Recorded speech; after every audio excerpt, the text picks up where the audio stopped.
Jung's concept of the psychic energy. Psychic, really? When you accept that a moral principle is identified with you, you give it power over your actions.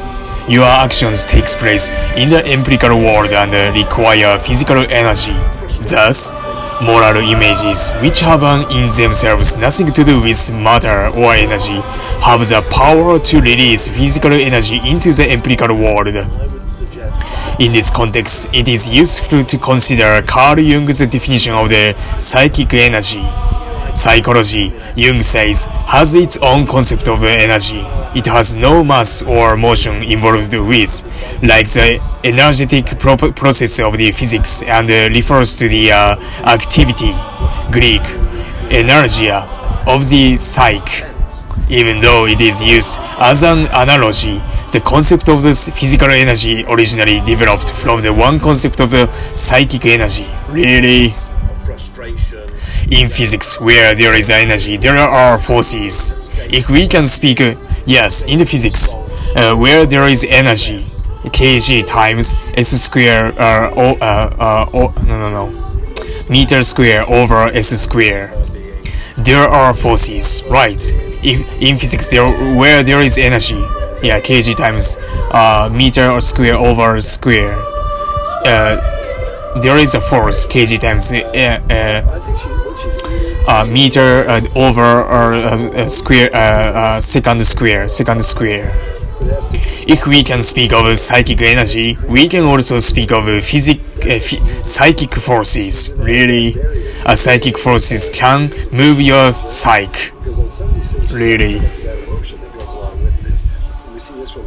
If it is permissible to use the concept of energy in both our physics and our psychology, then it should also be meaningful to ask whether the same concept apply to the universe.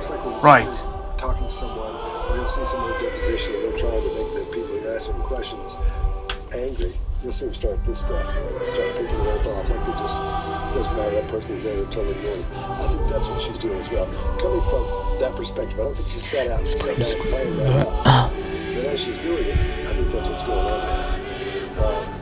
If it is permissible to use the concept of energy in both our physics and our psychology, then it should also be meaningful to ask whether the same concept applies to the universe too.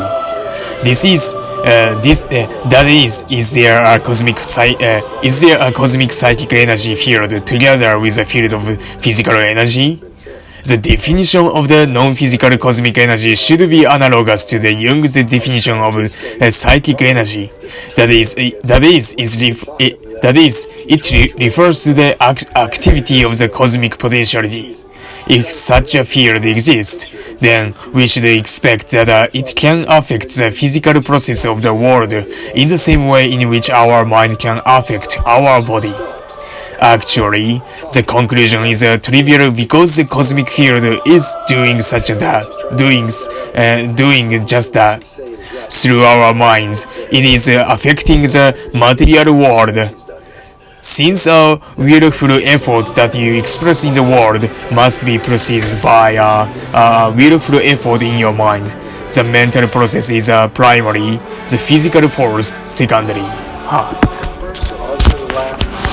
Down here, and then the illustrators start coming out, and they start getting bigger and bigger as she starts to build this picture for these people, because she's got to put this picture in their mind, so when they go off and talk about it, when they're thinking about it, they're going to remember what happened, seeing him at the, whatever was going on at the time, whatever picture she's building, they've got to have that picture in their head. That's what she's got to get across at this point.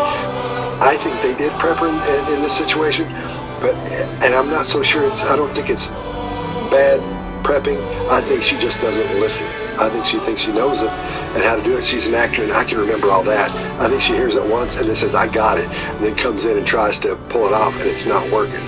That's why she starts making those things large as well. Chase, what do you got? Yeah, I agree with both of you guys fully. Eating is actually common in some of the more advanced